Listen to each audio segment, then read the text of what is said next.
What if the moment that changed the wizarding world changed in a far darker way?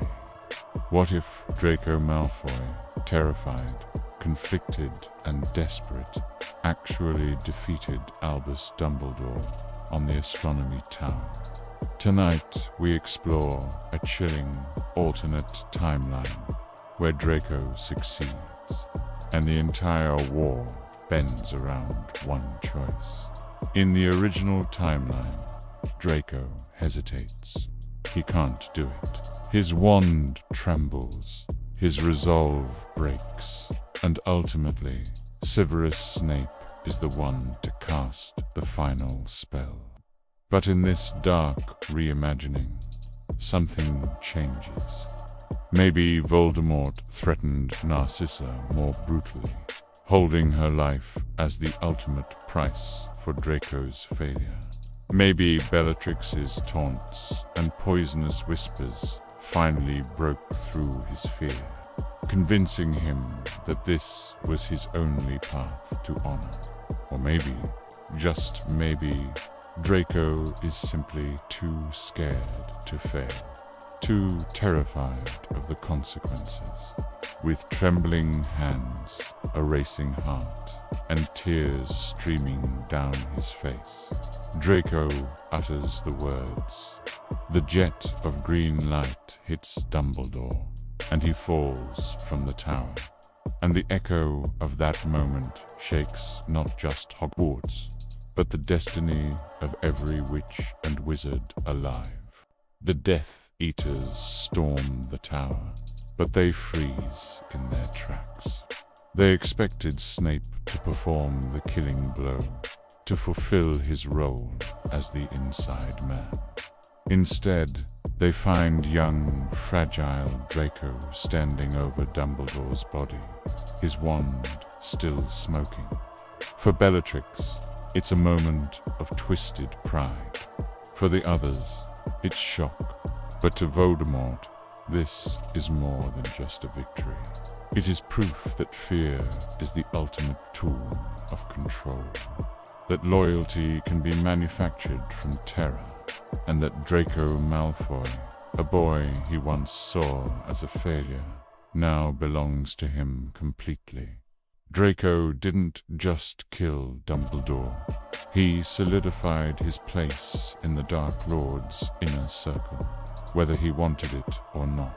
For the Malfoy family, everything changes in an instant.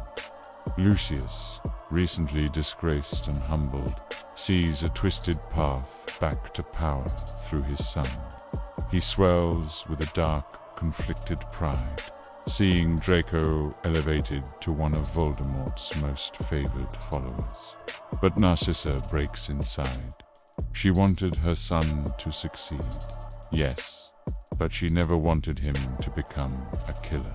She knows he has crossed a line from which he can never return, and the guilt consumes her. Draco becomes trapped. He is praised, rewarded, and paraded around as a symbol of the new generation of Death Eaters. But beneath the surface, Voldemort begins shaping him, molding his fear and trauma into a weapon for the war to come. With Dumbledore gone before Snape's plan could unfold, the Order of the Phoenix collapses into chaos and despair. Harry is devastated and blinded by fury. He witnessed Draco's hesitation in the original timeline, giving him a glimpse of the boy's inner conflict. But in this one, all Harry sees is a willing murderer. The trust Snape had been building with Dumbledore is shattered, leaving him isolated and without a strategic role. Hogwarts is no longer a safe haven. The Ministry, now fully under Voldemort's thumb, tightens its control over the school. The entire balance of the war tips violently in the Dark Lord's favor, leaving the light side scattered, leaderless, and desperate. Draco tries to forget what happened on the Astronomy Tower. But the image of Dumbledore falling haunts his every waking moment and fills his nightmares. He didn't kill the headmaster out of hate or malice. He did it out of pure, paralyzing fear for his family and for himself.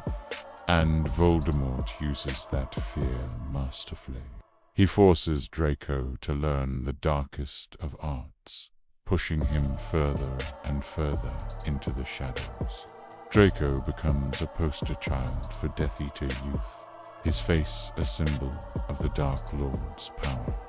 But the more he serves Voldemort, the more he is forced to do, the more shattered his soul becomes. He is a celebrated killer who is dying on the inside. In this twisted timeline, Draco Malfoy becomes one of Voldemort's greatest tools and his greatest victim. A young wizard trapped by a single moment of terror, a moment that changed the war forever. What do you think would happen next? Would Draco ever find a way to turn back to the light? Or would he spiral deeper into the darkness until nothing was left?